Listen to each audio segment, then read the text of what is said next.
dalam nama Tuhan Yesus Kristus. Terima kasih buat pagi hari yang indah ini Tuhan. Kami bisa berkumpul melalui Zoom meeting ini Tuhan untuk memuji memuliakan namamu. Ya Bapa yang baik, sebentar kami akan mendengarkan kebenaran firman-Mu. Berbicaralah kepada kami, urapi hati, mulut dan pikiran kami Tuhan, agar kami fokus kepada firman-Mu. Dan tolong ya Bapa, berikan kami hikmat karunia untuk mengerti firman-Mu, agar firman-Mu menjadi rema dalam kehidupan kami, sehingga kami melakukan apa yang berkenan di hadapan-Mu, dan supaya setiap perbuatan kami Tuhan hanyalah untuk menyenangkan dan memuliakan namamu yang maha kudus.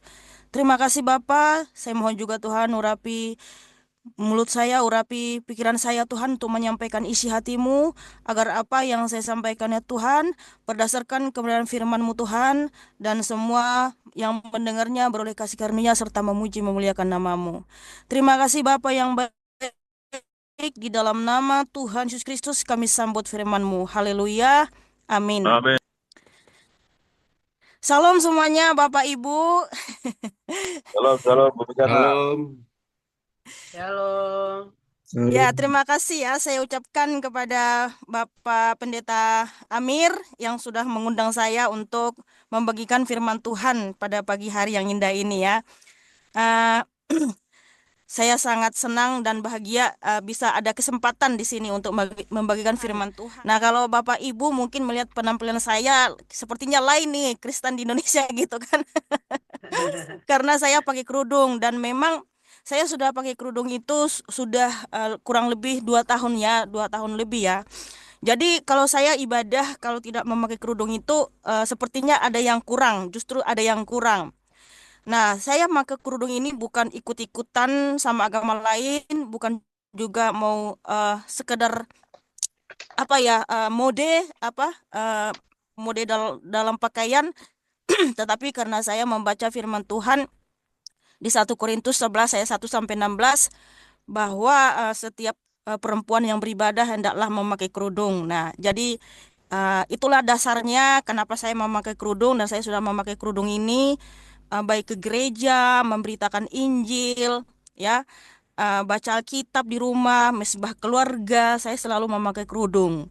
Jadi kalau saya tidak pakai kerudung itu sepertinya ada yang kurang, kayaknya saya nggak bisa gitu ya. Jadi supaya Bapak Ibu tahu gitu bahwa saya itu memakai kerudung itu ada dasarnya gitu ya. Nah, saya juga ya sangat bersyukur ya bisa ada di PMD dan di mana dulu Bapak Irwan ya, salam Bapak Irwan udah lama bergabung di PMD, tapi mohon maaf ya Bapak Ibu kalau saya pagi-pagi nggak pernah ikut karena banyak Allah gitu ya, tapi bukan berarti saya nggak mau, mungkin mudah-mudahan ke depannya saya boleh ikut lagi gabung ya untuk ibadah pada pagi hari ya. Di mana memang di PMD ini mulai tahun 2000 kalau tidak salah ya tahun 2017 saya sudah bergabung di grup ya, jadi sudah lama ya. Dan puji Tuhan ya PMD tetap sukses, tetap melakukan ibadah setiap pagi. Baik Bapak Ibu, kalau ada yang mengenal saya sebenarnya mohon maaf nih ya, udah eksis di media sosial ya memberitakan Injil sejak tahun 2021.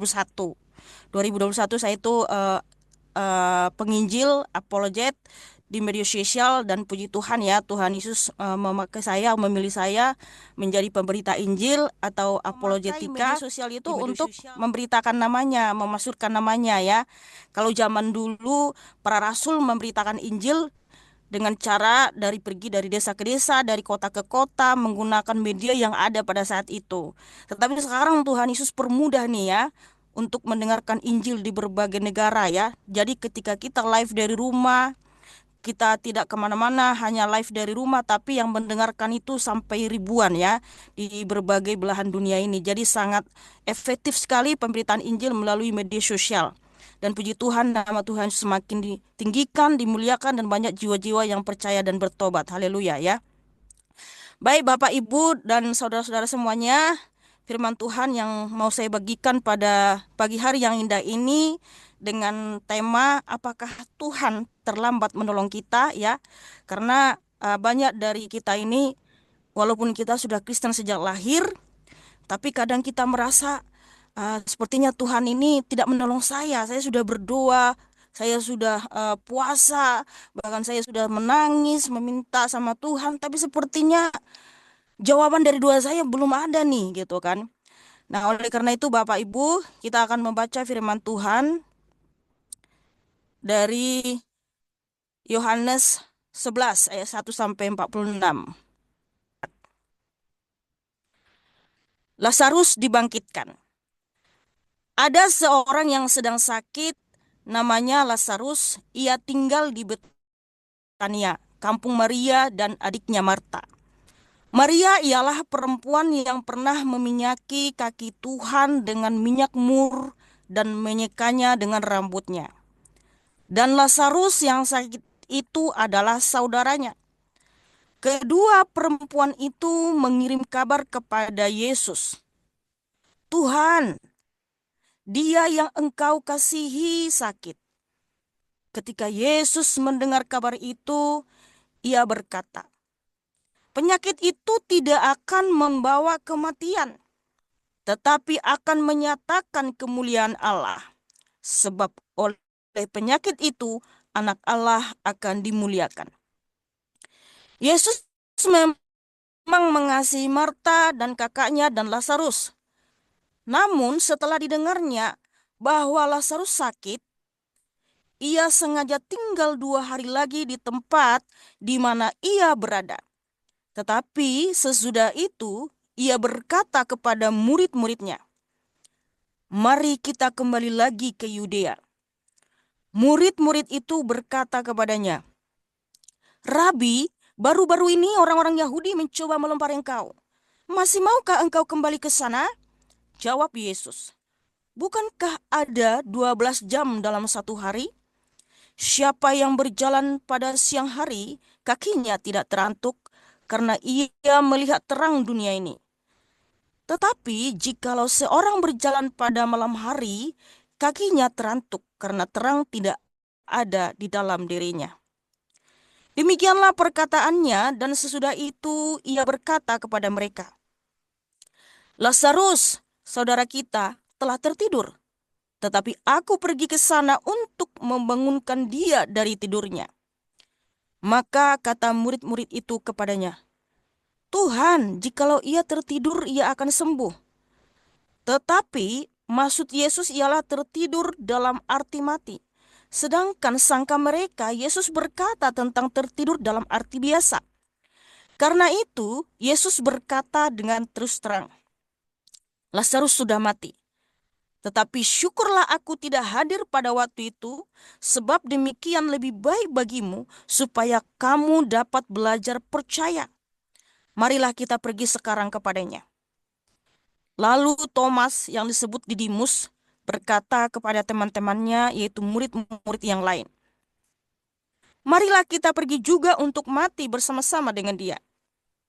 Maka ketika Yesus tiba, didapatinya Lazarus telah 4 hari berbaring di dalam kubur. Betania terletak dekat Yerusalem, kira-kira 2 mil jauhnya. Di situ banyak orang Yahudi telah datang kepada Marta dan Maria untuk menghibur mereka berhubung dengan kematian saudaranya. Ketika Marta mendengar bahwa Yesus datang, ia pergi mendapatkannya, tetapi Maria tinggal di rumah. Maka kata Marta kepada Yesus, Tuhan, sekiranya engkau ada di sini, saudaraku pasti tidak mati. Tetapi sekarang pun aku tahu bahwa Allah akan memberikan kepadamu segala sesuatu yang kau minta kepadanya. Kata Yesus kepada Marta, saudaramu akan bangkit. Kata Marta kepadanya, aku tahu bahwa ia akan bangkit pada waktu orang-orang bangkit pada akhir zaman. Jawab Yesus, akulah kebangkitan dan hidup. Barang siapa percaya kepadaku, ia akan hidup walaupun ia sudah mati. Dan setiap orang yang hidup dan yang percaya kepadaku tidak akan mati selama-lamanya. Percayakah engkau akan hal ini? Jawab Marta, ya Tuhan, aku percaya bahwa engkaulah Mesias anak Allah, dia yang akan datang ke dalam dunia. Dan sesudah berkata demikian, ia pergi memanggil saudaranya Maria dan berbisik kepadanya, Guru ada di sana dan ia memanggil engkau. Mendengar itu Maria segera bangkit lalu pergi mendapatkan Yesus.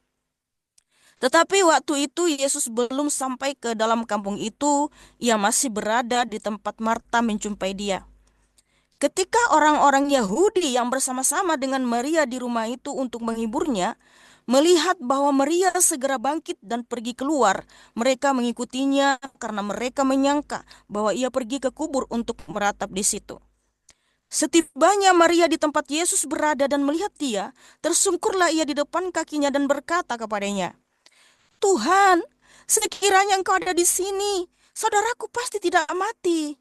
Ketika Yesus melihat Maria menangis dan juga orang-orang Yahudi yang datang bersama-sama dengan dia, maka masykullah hatinya. Ia sangat terharu dan berkata, "Di manakah dia kamu baringkan?" Jawab mereka, "Tuhan, marilah dan lihatlah." Maka menangislah Yesus. Kata orang-orang Yahudi, "Lihatlah betapa kasihnya kepadanya." Tetapi beberapa orang di antaranya berkata, "Ia yang memelekan mata orang buta, tidak sanggupkah ia bertindak sehingga orang ini tidak mati?" Maka masyghullah pula hati Yesus, lalu ia pergi ke kubur itu. Kubur itu adalah sebuah gua yang ditutup dengan batu. Kata Yesus, "Angkatlah, angkat batu itu." Marta, saudara orang yang meninggal itu berkata kepadanya, "Tuhan, ia sudah berbau, sebab sudah 4 hari ia mati." Jawab Yesus, "Bukankah sudah kukatakan kepadamu, jikalau engkau percaya engkau akan melihat kemuliaan Allah?" Maka mereka mengangkat batu itu, lalu Yesus menengadah ke atas dan berkata, "Bapa, aku mengucap syukur kepadamu karena engkau telah mendengarkan aku. Aku tahu bahwa engkau selalu mendengarkan aku, tetapi oleh karena orang banyak yang berdiri di sini mengelilingi aku mengatakannya supaya mereka percaya bahwa engkaulah yang telah mengutus aku." Dan sesudah berkata demikian, berserulah ia dengan suara keras, "Lazarus, marilah keluar."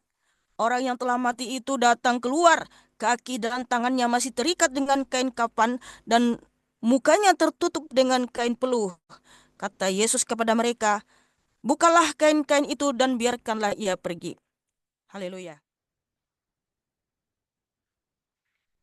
Baik saudaraku, firman Tuhan di Yohanes 11 ayat 1 sampai 44, di mana di sini saya mengambil tema, apakah Tuhan terlambat menolong kita?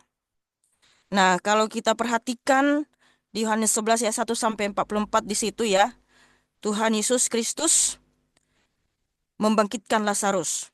Tetapi sebelumnya itu Lazarus itu sakit dan Maria Marta ya mengharap Tuhan segera datang agar Lazarus tidak meninggal. Nah, saudaraku, kadangkala kan kita berpikir ya, sebagaimana tadi saya sampaikan, banyak dari kita ini merasa bahwa Tuhan itu sepertinya terlambat menolong kita. Tuhan Yesus itu tidak menjawab doa kita. Di mana kita sudah berdoa, bahkan kita sudah berpuasa dan menangis, tapi kenapa sepertinya Tuhan tidak menjawab? Dan banyak orang kecewa, saudara-saudara, ya. Karena kita terlalu memaksakan keinginan kita terhadap Tuhan. Bahkan kalau saya dengar kesaksian ya, jangan heran kalau dari kalangan hamba Tuhan, bahkan disebut pendeta, bisa murtad dari Tuhan Yesus. Padahal sudah melayani dari Tuhan Yesus. Karena apa itu tadi? Terlalu memaksakan kehendaknya, keinginannya. Mungkin karena dilihatnya ya, jemaatnya nggak bertambah-tambah. Karena apa? Motivasi dari awal itu untuk menjadi pelayan Tuhan pasti tidak benar. Karena kalau motivasi kita dari awal melayani Tuhan Yesus untuk mencari kehormatan, untuk mencari harta, atau karena tidak ada pekerjaan, sepertinya pendeta itu gampang dah gitu kan. Akhirnya udah jadi pendeta, ya kan, sekolah, udah ada jemaat. Tapi karena mungkin jemaatnya yang gak bertambah-tambah, atau dia disakiti oleh pelayanannya, karena ada seperti itu kesaksian Bapak Ibu. Kan sejati itu hanya Tuhan Yesus. Parameter kebenaran kita adalah firman Tuhan, karena landasan iman kita adalah Alkitab. Ya. Jadi saudara-saudara, apa poin-poin yang harus kita ambil? Hikmah yang kita ambil dari Yohanes 1 ayat 1 sampai 44 ini. Ya, Yohanes 11 ayat 1 sampai 44. Apa prinsip-prinsip atau pelajaran yang akan kita ambil dari sini? Supaya kita ya tidak kecewa sama Tuhan, tidak memaksakan kehendak kita kepada Tuhan. Tetapi ketika Tuhan ya mengajari kita melalui firman-Nya yang tertulis di Yohanes 11 ayat 1 sampai 44, kita betul-betul percaya dan hanya berharap kepada Tuhan Yesus, mencintai Tuhan Yesus ya. Nah, di sini di slide pertama di sini ya, apakah Tuhan terlambat menolong kita? Yohanes 11 ayat 15, tetapi syukurlah aku tidak hadir pada waktu itu, sebab demikian lebih baik bagimu supaya kamu dapat belajar percaya. Marilah kita pergi sekarang kepadanya. Nah, poin yang pertama, kenapa Tuhan Yesus ya sengaja datang terlambat padahal dia sudah tahu Lazarus itu sakit. Tetapi Tuhan Yesus sengaja datang terlambat karena yang pertama ya, Tuhan ingin melakukan mujizat yang lebih besar. Banyak di antara orang-orang Yahudi yang datang melawat Maria dan yang menyaksikan sendiri apa yang telah dibuat Yesus, percaya kepadanya. Jadi di sini Tuhan Yesus Kristus ya memberikan kita pengajaran bahwa poin yang pertama yang kita dapatkan adalah Tuhan ingin melakukan mujizat yang lebih besar, yaitu dengan kebangkitan Lazarus. Kemudian yang kedua, ya sebentar dulu ya teman-teman. Jadi kadang ya kita ini berdoa, meminta sesuatu kepada Tuhan.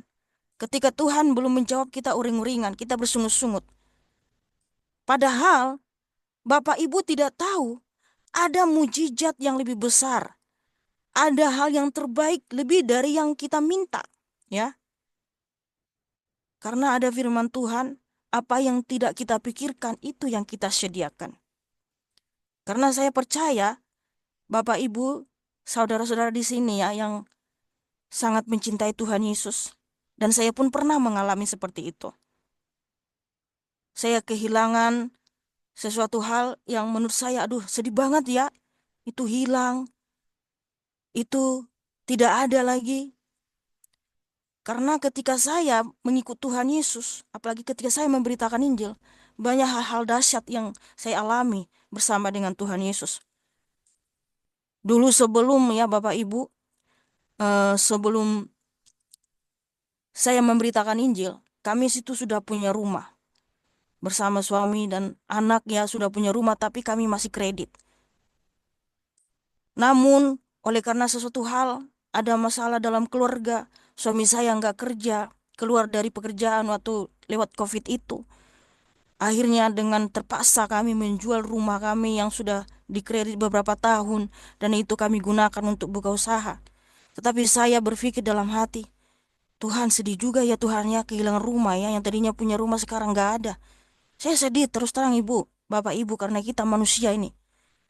Tetapi apa yang tidak saya pikirkan, itu yang Tuhan sediakan. Tuhan memberikan apa yang kami perlukan. Jadi kita Bapak Ibu, jangan bersungut-sungut, jangan uring-uringan. Ketika apa yang kita minta, Tuhan belum menjawab. Karena Tuhan pasti menyediakan yang terbaik buat kita. Karena Tuhan Yesus itu lebih tahu apa yang kita butuhkan. Makanya saya katakan Bapak Ibu, Tuhan Yesus itu sungguh baik. Ketika kami kehilangan rumah yang masih kredit, tapi Tuhan sediakan, Tuhan kirimkan rumah yang harus kami beli cash. Wow, haleluya, sungguh dahsyat Tuhan Yesus. Disitulah saya sungguh-sungguh percaya. Bukan berarti ya kita karena Tuhan Yesus memberikan kita berkat materi. Oh itu sepertinya, artinya ya kita hanya minta materi, bukan seperti itu. Artinya Tuhan Yesus itu menyediakan apa yang terbaik buat kita. Jadi untuk itu belajar ya untuk sungguh-sungguh percaya karena Tuhan Yesus itu melakukan jauh yang lebih baik dari apa yang kita inginkan ya. Karena Tuhan Yesus pasti tahu apa yang terbaik bagi kita. Nah, poin yang kedua yaitu supaya kita belajar percaya. Tetapi syukurlah aku tidak hadir pada waktu itu, sebab demikian lebih baik bagimu supaya kamu dapat belajar percaya. Marilah kita pergi sekarang kepadanya. Jadi di sini Tuhan Yesus mengajarkan kita supaya kita sungguh-sungguh percaya kepadanya. Walaupun ya doa-doamu belum dijawab, tetapi Tuhan Yesus mengajari kita harus tetap percaya kepadanya. Tidak boleh kecewa, tidak boleh bersungut-sungut. Belajar percaya, sungguh-sungguh percaya. Tetap beriman kepada Tuhan Yesus. Sekalipun apa yang terjadi dalam hidupmu. Karena itulah iman yang sejati. Sungguh-sungguh percaya kepada Tuhan Yesus. Karena Tuhan Yesus itu lebih tahu apa yang kita perlukan. Sengaja dia datang terlambat. Padahal dia tahu, Pak, Lazarus itu sakit. Tuhan Yesus tahu bahwa Lazarus itu akan mati.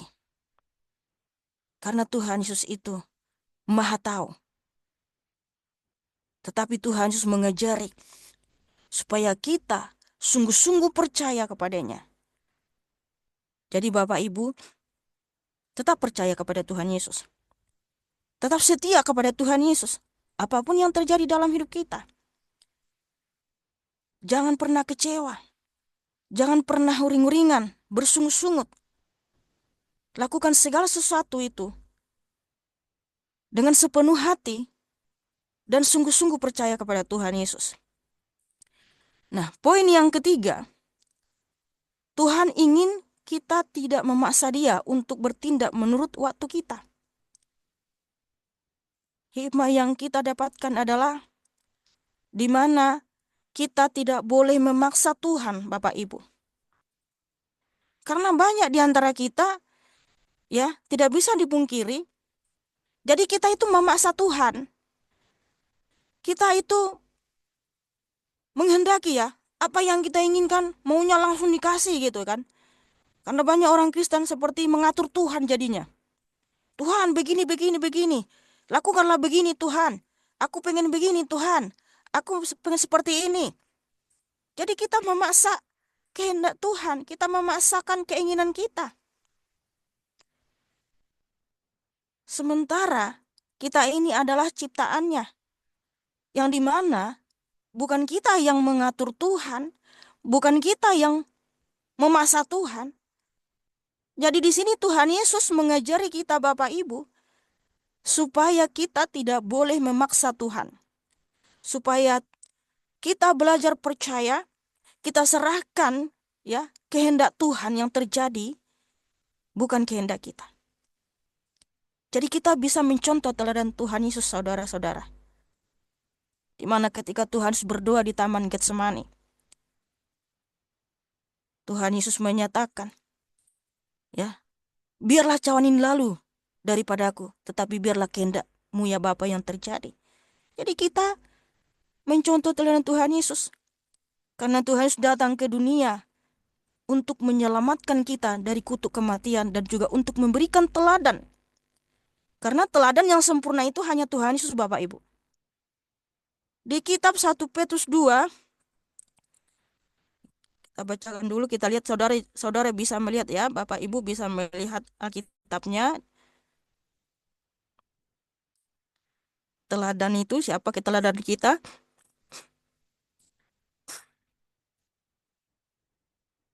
Yaitu di 1 Petrus 2 ayat 21 ya.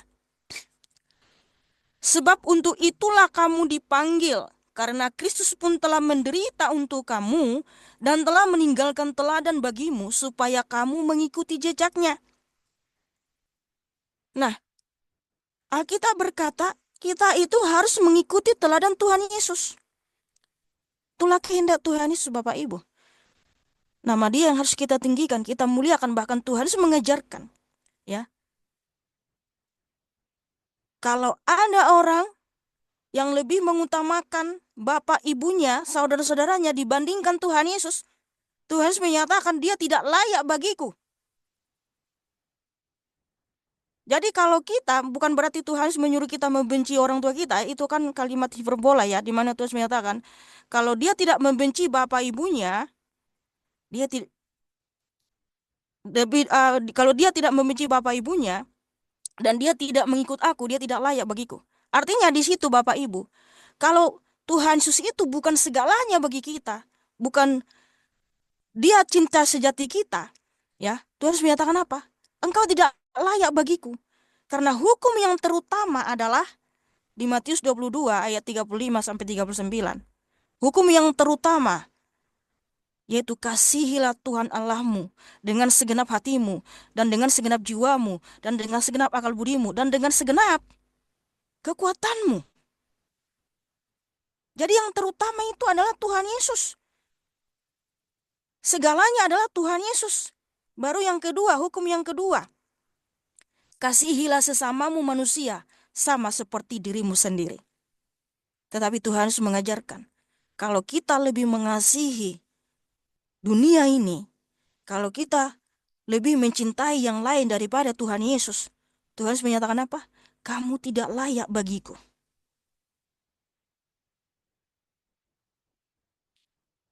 Jadi supaya kita, yang pertama, mencintai Tuhan Yesus dengan segenap hati kita. Kalau kita mencintai Tuhan Yesus dengan segenap hati kita, kita tidak memaksa Tuhan, kita tidak mengatur Tuhan, atau kita tidak malah memberitakan yang lain daripada Tuhan Yesus. Karena kalau kita mencintai Tuhan Yesus dengan segenap hati kita, pasti kita mencintai orang tua kita, pasangan kita, saudara-saudara kita. Jadi Bapak Ibu, jangan pernah memaksa Tuhan Yesus. Jangan mengatur Tuhan Yesus. Karena Tuhan Yesus tahu yang terbaik bagi kita. Tuhan Yesus itu lebih tahu apa yang kita butuhkan. Karena kadang saya melihat orang Kristen, kalau bertanya, kenapa ya Tuhan belum jawab doa saya? Kenapa ya seperti ini? Padahal apa yang dikehendaki Tuhan dia belum lakukan. Dia malah lebih dulu bersungut-sungut, kok Tuhan gak memenuhi kebutuhan saya gitu. Sementara dia belum melakukan apa yang dikehendaki Tuhan. Jadi lakukanlah kehendak Tuhan Yesus dan percaya kepadanya, dan jangan kita memaksa Tuhan. Jangan kita mengatur-ngatur Tuhan. Tuhan Yesus tahu apa yang kita butuhkan. Bahkan Tuhan Yesus mengajarkan di Matius 6. Jangan kamu khawatir akan yang akan kamu pakai. Jangan kamu khawatir apa yang kamu makan. Jangan kamu khawatir apa yang akan kamu minum dan lain sebagainya, ya. Karena burung-burung di udara saja Tuhan Yesus pelihara, apalagi kita anak-anaknya. Tetapi Tuhan berfirman di Matius 6 ayat 33. Tetapi carilah dahulu kerajaan Allah dan kebenarannya, maka semuanya ditambahkan kepadamu. Pertanyaan saya kepada Tuhan ketika kami ada dalam titik terendah, saya ada dalam titik terendah. Tetapi saya tidak putus asa, saya bertanya sama Tuhan Yesus, Tuhan, apa tujuannya Engkau menciptakan saya? Kenapa orang tua saya melahirkan saya? Padahal saya tidak berguna Tuhan. Lalu kalau saya lahir, saya dewasa, saya melakukan dosa dan kemudian mati, tidak ada yang saya lakukan, semuanya sia-sia, apakah itu Tuhan yang Engkau kehendaki di hidup saya? Saya bertanya sama Tuhan Yesus betul-betul dalam derai air mata di tahun 2017. Tuhan Yesus, apa tujuannya Engkau menciptakan saya? Kenapa saya lahir Tuhan? Kenapa saya seperti ini? Tolong Tuhan Yesus jawab saya, apa tujuan saya ada di dunia ini Tuhan? Kalau memang saya tidak ada gunanya di dunia ini Tuhan, kenapa Engkau tidak cabut saja nyawaku sekarang juga? Karena saya tidak mau hidup. Tuhan Yesus menjawab saya. Tuhan Kristus itu bisa menjawab kita dengan berbagai cara ya. Saya melihat ada pemberita Injil di media sosial, di Facebook. Lalu Tuhan berbicara ke dalam hati saya, kamu lakukan seperti ini. Lah saya tidak tahu Tuhan tentang Alkitab, bagaimana saya bisa memberitakan Injil. Tuhan bilang, kamu sekolah Alkitab. Lalu saya scroll di Google di mana saya harus sekolah, lalu Tuhan tunjukkan kamu sekolah di sini. Dan saya sekolah teologi tahun 2017 ya. Dan saya wisuda tahun 2024 ya, baru bulan kapan ini bulan 1 ya, ini bulan 2 ya. Jadi tahun 2024 bulan 11 saya wisuda ya. Dan sehingga saya bisa menyelesaikan kuliah saya walaupun banyak tantangan yang saya hadapi. Nah, itulah Tuhan Yesus memilih saya jadi pemberita Injil.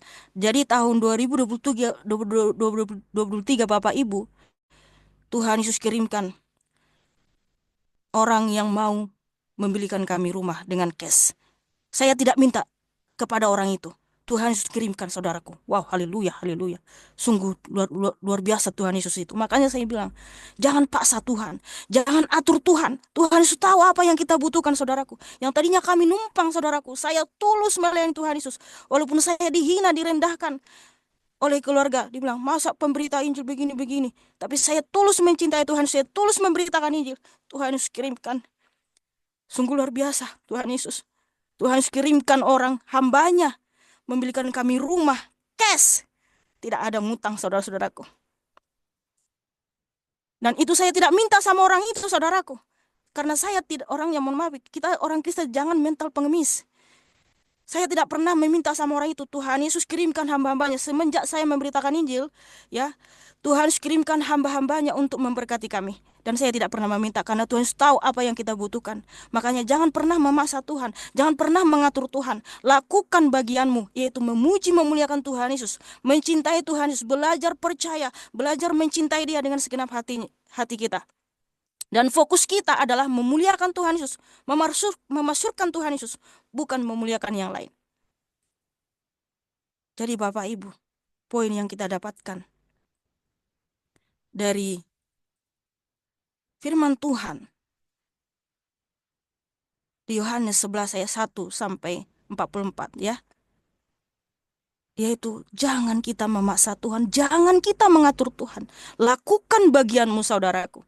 Cintai Tuhan Yesus dengan segenap hatimu. Lakukan kehendaknya. Apa yang kamu butuhkan, apa yang diinginkan hatimu, Tuhan Yesus tahu, Dia akan menjawab, Dia akan mengabulkannya. Nah, kemudian ya, inilah prinsip Alkitabiah yang penting kita pahami, saudara-saudara, Bapak Ibu. Elohim adalah Tuhan yang tidak boleh dipaksa. Tuhan adalah Tuhan yang tidak boleh diperintah oleh kita untuk melakukan sesuatu menurut keinginan kita.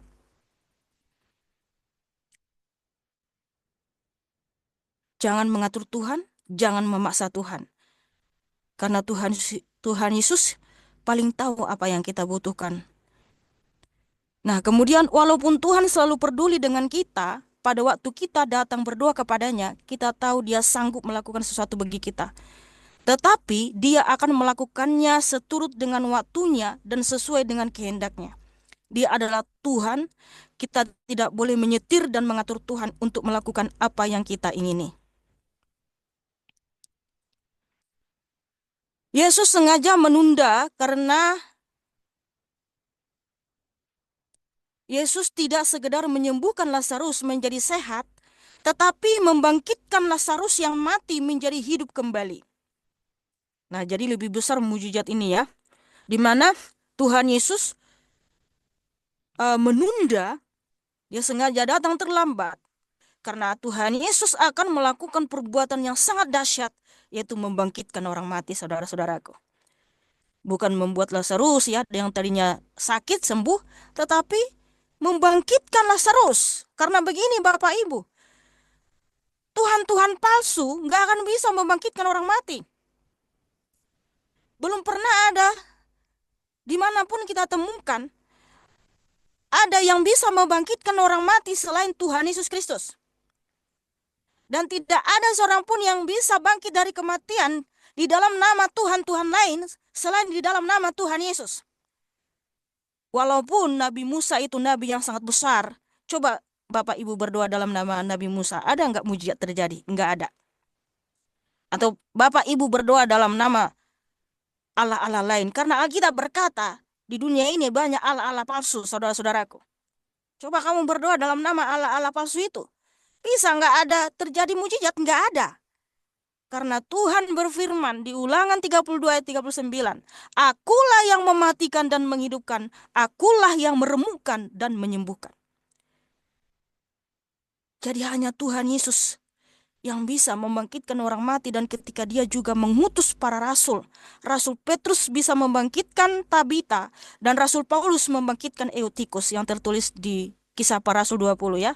Nanti silakan dibaca di Kisah Para Rasul 20 bahwa Rasul Paulus membangkitkan Eutikus yang anak muda yang jatuh dari soto. Dan Rasul Petrus membangkitkan Tabita.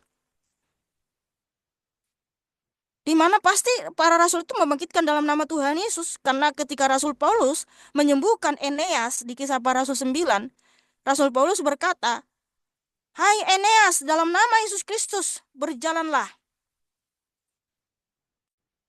Jadi mereka membangkitkan, menyembuhkan dalam nama Tuhan Yesus. Karena hanya Tuhan yang sejatilah yang bisa membangkitkan orang mati. Dan di sini Tuhan Yesus menunjukkan kuasanya. Dan Tuhan Yesus berfirman ketika menyembuhkan orang sakit, perempuan pendarahan 12 tahun, yaitu di Lukas 8. Di Lukas 8 ayat 46. Ada kuasa keluar dari diriku. Tuhan Yesus membangkitkan anak Yairus. Jadi Tuhan Yesus Kristus, lewat mujizat yang besar inilah banyak orang menjadi percaya. Dan dia Tuhan, biarlah dia bertindak menurut waktunya. Melalui kebangkitan Lazarus, banyak orang percaya karena Tuhan melakukan mujizat yang lebih besar, Bapak Ibu.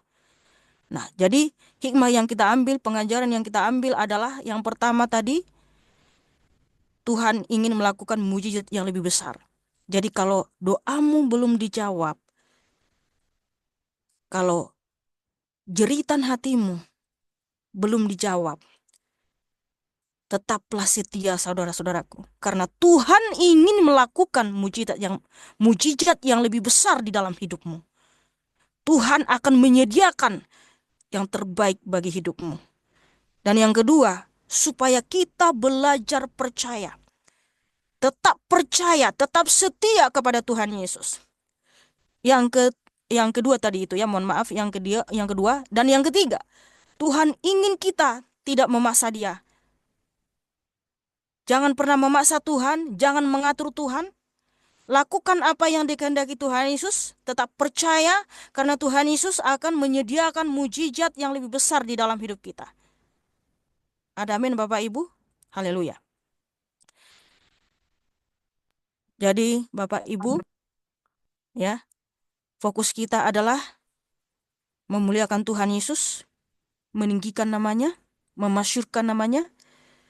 Jangan memaksa Tuhan, tetap belajar percaya, tetap setia apapun yang terjadi dalam hidup kita. Ketika pun di luar sana mungkin banyak orang yang dari dulunya Kristen, tapi dia berpindah agama. Ingat ya, itu bukan parameter kebenaran. Ketika ada orang Kristen berpindah ke agama lain, itu bukan parameter kebenaran. Ataupun ketika ada agama lain masuk ke Kristen, itu bukan parameter kebenaran. Parameter kebenaran kita adalah Alkitab. Hanya Tuhan Yesus yang berkata, ya, berfirman di Yohanes 14 ayat 6. Akulah sang jalan dan sang hidup dan sang kebenaran. Wahyu 3 ayat 14. Bahwa hanya Tuhan sudah sang kebenaran sejati. Jadi parameter kebenaran itu hanya Tuhan Yesus. Dan juga teladan yang sempurna itu hanya Tuhan Yesus. Jadi beritakan nama Tuhan Yesus. Jangan malah kamu lebih memberitakan agama-agama lain. Nih contoh nih, agama ini seperti ini. Memang kita harus toleransi dan menghargai. Tapi bukan berarti toleransimu kebablasan. Sehingga fokusmu malah memberitakan agama lain. Bukan Tuhan Yesus yang kita beritakan. Karena teladan yang sempurna itu hanya Tuhan Yesus Kristus. Tidak ada yang lain, saudara-saudara. Jadi Bapak Ibu, tetap setia. Tetap cinta Tuhan Yesus apapun yang terjadi dalam hidup kita. Karena akhir-akhir ini, oleh ilah zaman ini, banyak orang yang kecewa sama Tuhan. Oleh karena apa? Doanya belum dijawab. Padahal Tuhan sudah menyediakan jauh dari apa yang kita pikirkan, Bapak Ibu. Ya, sungguh luar biasa.